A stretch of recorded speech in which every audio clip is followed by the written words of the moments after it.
where we're always high on health and totally unscripted. Today I want to talk very seriously about potassium because sadly less than 2% of Americans are consuming optimal intakes of this very critical essential mineral, potassium. In fact, looking from a public health standpoint at the nutrients we're most concerned about in terms of Americans not getting enough of them, potassium is in the top 4 up there with fiber, vitamin D, and calcium. So, why am I doing this video? Well, first of all, I want you to know how important it is to make sure you get optimal intakes of potassium.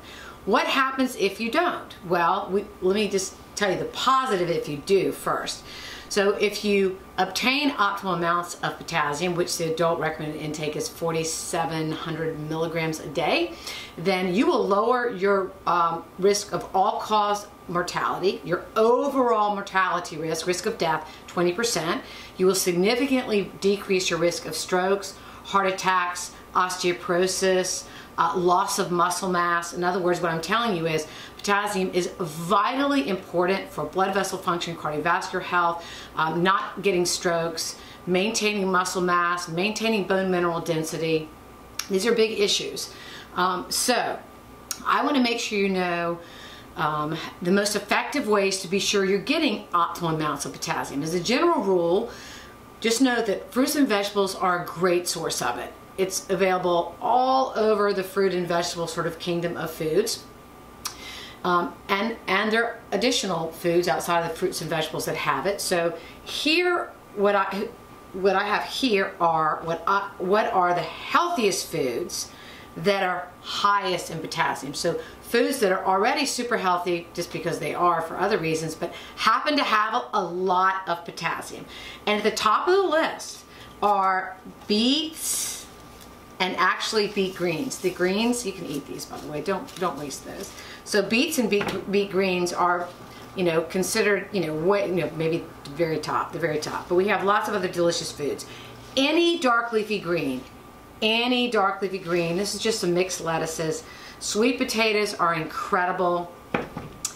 Any green vegetable, dark leafy greens, and any green vegetable. We have some asparagus. Tomatoes are up there in the top 10, and they can be fresh tomatoes. Diced tomatoes are great. Tomato paste is great. We have awesome avocados. I strive to eat some avocado each and every day. As fruits go, there's lots of fruits, but strawberries are sort of a standout for potassium as fruits go. Soybeans and other beans. So we have black beans here. It's like all beans are good. Soybeans, tempeh is fermented soybeans. Again, this is one of 2 foods that when I eat it, I get an immediate woo. So if you're not doing tempeh, you should. And then Blackstrap Molasses is exceedingly high in potassium, which is what I consider the healthiest natural sweetener. I like the flavor of it, some people don't. But that's a great natural sweetener to go to. So you have fish. I forgot about fish. So here's some canned salmon. Fish is also a good source of potassium. So there's no excuse because there's lots of delicious foods that are really healthy that contain potassium. And one sort of thing people need to know about, bananas do have potassium, but there are 32 other foods, in fact, that have more potassium than bananas, and many of those 32 foods are overall way healthier and have a greater nutritional overall profile than bananas. So don't think it's just in bananas, and don't think bananas are at the top, because they're not. So I hope that helps you. I hope that motivates you to consume more potassium in your life. Very, very important. You'll feel better. Low potassium, fatigue, weakness, lethargy. So you don't want that. So make sure you get your potassium. Thank you.